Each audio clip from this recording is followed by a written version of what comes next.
Federal entregou ao deputado Orlando Silva, o relator do PL das fake news, ou PL 2630, as suas propostas para a regulação das plataformas digitais. Havia uma expectativa muito grande aí em relação a essa proposta do Executivo. Nina, quais os principais pontos que merecem destaque dessa proposta, que deve ser agregada aí ao projeto que está lá no Congresso Nacional e que deve ser votado ainda esse semestre? Olá, Ana, oi, Liz, oi, Matheus. Então, 2630 de volta à pauta com tudo, né? A gente passou por um processo enorme de debate desse projeto lá, sobretudo em 2021, começo de 2022. Acabou ficando um pouco esquecido por conta do cenário eleitoral e agora está de volta aí à baila com essa nova proposta do governo federal, né? Então, na verdade, não se trata de uma proposta feita pelo governo, mas de, digamos assim, um formato do texto do 2630 incorporando uma visão do governo federal. E como você falou, isso foi entregue, né, ao Orlando Silva, que é o relator do projeto de lei, e deve ser ali discutido no parlamento, portanto, ainda pode sofrer muitas alterações. Tudo isso para dizer que eu vou falar aqui de alguns dos principais pontos, mas sempre pensando que esses são pontos essenciais da proposta que o executivo fez, que não necessariamente vão permanecer no projeto ao longo do processo aí de tramitação legislativa. Eu acho que tem alguns pontos que são muito relevantes, né, para a gente considerar quando a gente está falando desse debate sobre regulação das plataformas digitais, mais do que de fake news. Apesar do projeto ter ficado conhecido como projeto de fake news, ele, na verdade, fala pouco sobre desinformação e fala mais sobre a questão da regulação de plataformas de forma mais ampla. E aí eu destacaria a questão da transparência. O PL, né, a versão do projeto de lei que foi apresentada pelo Executivo, traz uma série de minúcias dos processos de transparência às quais as plataformas teriam que estar submetidas, faz também uma distinção entre as plataformas de acordo com o tamanho delas. Há uma discussão se as plataformas de grande porte deveriam ser, a partir de quando as plataformas deveriam ser consideradas de grande porte, né? Nesse projeto que o governo apresentou, elas são consideradas a partir de 10 milhões de usuários, então tem obrigações diferentes para plataformas de diferentes tamanhos. A gente tem também a questão do dever de cuidado, que é uma novidade, então, que é a ideia de que você precisa ter ações mais efetivas, mais rápidas e que, portanto, não necessariamente dependam de decisões judiciais para a retirada de conteúdo sobre determinados temas.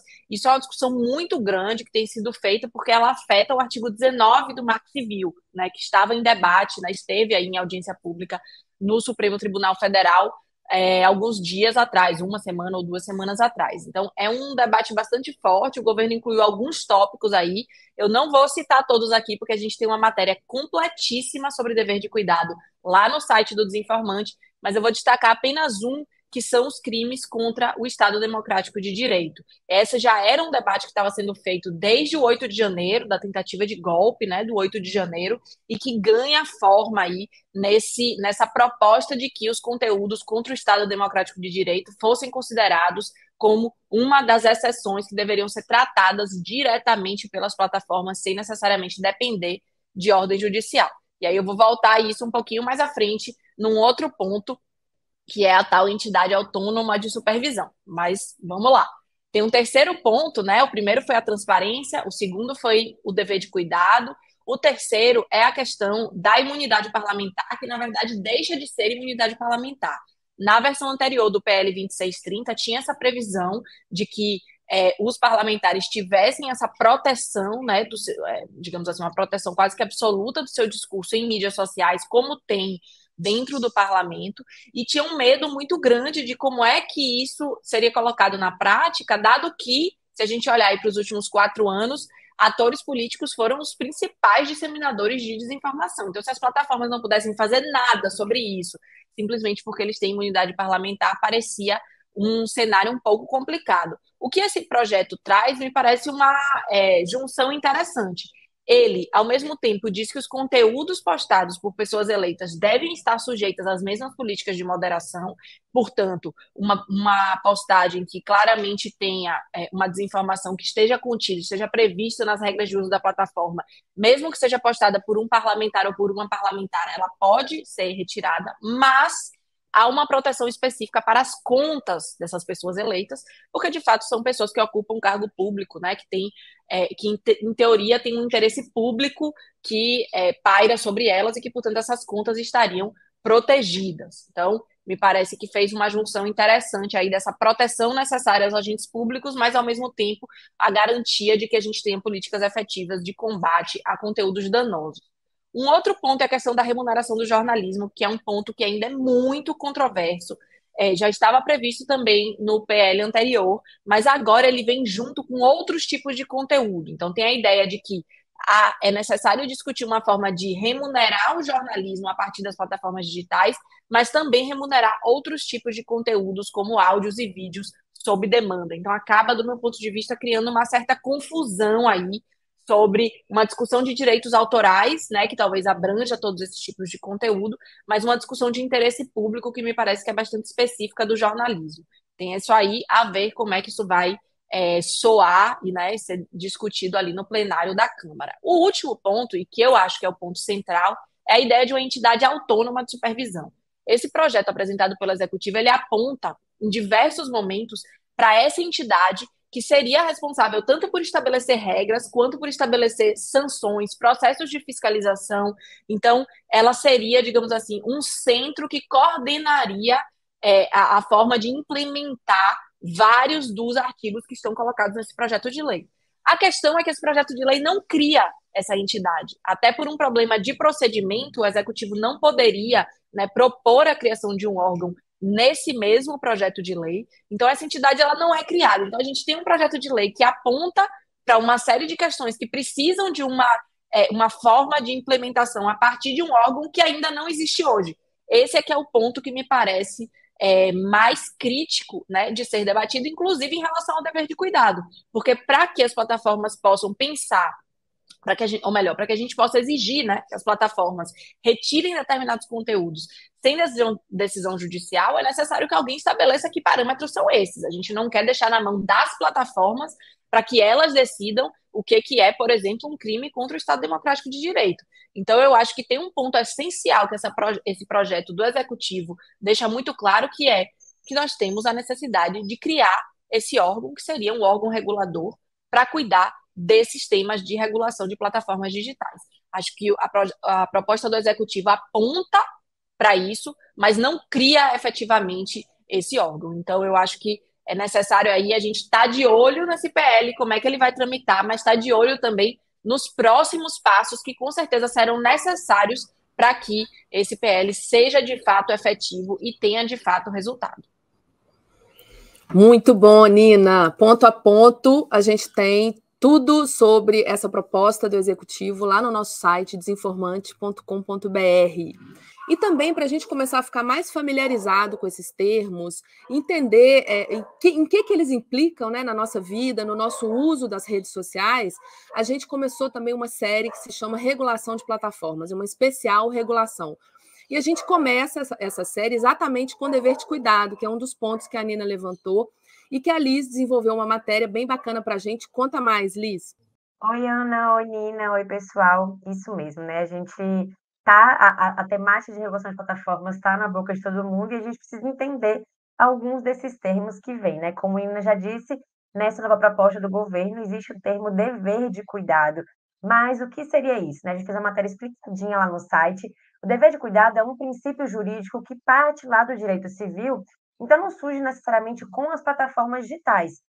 Ele parte de um pressuposto de que as pessoas, tanto as pessoas físicas como as pessoas jurídicas, elas devem adotar medidas necessárias e medidas razoáveis para prevenir a ocorrência de danos, né, em decorrência da sua atividade. Então, é ter algumas medidas de precaução, né, analisando os riscos que podem acontecer em relação à sua atividade.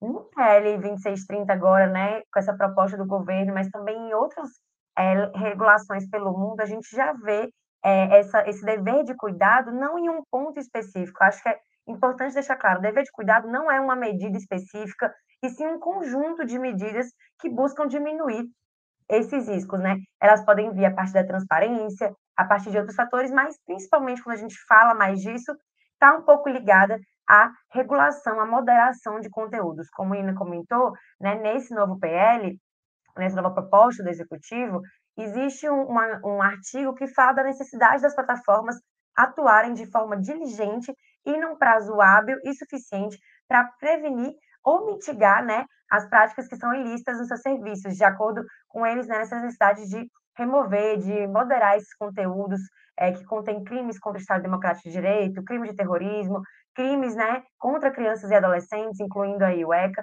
Então, seria uma das formas, um exemplo mais prático, digamos assim, de como as plataformas devem agir com esse dever de cuidado. É um debate muito amplo, porque ele pensa muito na responsabilização das plataformas, né? Se as plataformas elas devem ser responsáveis pelo conteúdo publicado por terceiros ou não. Como o Nino também já comentou, isso entra um pouco na ideia do Marco Civil, mas também se a gente levar para fora do país, né, nos Estados Unidos, a seção 230 também é abalada a partir dessa ideia de dever de cuidado, porque não isentaria as plataformas de toda a responsabilidade delas. E como todo conceito, né, como toda aplicação, existem prós e contras. A gente falou com 2 especialistas para entender um pouco mais sobre isso. Claro que um grande pró, né, é ter essa responsabilidade das plataformas, né, que atuem de forma mais diligente, mais assertivo, justamente para tentar criar um debate mais saudável nas redes. Mas também tem um contra, né, que é muito levantado pela sociedade civil brasileira, que é justamente dar mais poder para as plataformas e também, talvez, com essa responsabilidade, elas se sintam instigadas a moderar mais conteúdo e possam aí, de alguma forma, moderar algum conteúdo que seja legítimo. Mas a matéria completinha está lá no nosso site, desinformante.com.br, e nas próximas semanas a gente também vai trazer outros termos aí que quando a gente fala de regulação de plataformas, está na boca de todo mundo e a gente precisa entender para poder participar do debate de uma forma qualificada. É isso aí, Liz. A gente vai ficar muito craque em todos esses termos aí do debate para a regulação das plataformas digitais no Brasil. Bom, agora a gente fala de um assunto que é serviço público. Com a campanha da Bivalente, aquela nova vacina contra a Covid-19, voltaram várias antigas fake news vacinais no Brasil, pelo Zap, pelo Facebook, por várias redes sociais. Quem fala sobre isso é o Matheus Soares. Oi, Ana, oi, Nina, oi, Liz, oi, pessoal. Pois é, o NetLab, o Laboratório de Estudos de Internet e Mídias Sociais da UFRJ, analisou como a desinformação vacinal se deu em 6 plataformas e em sites desinformativos.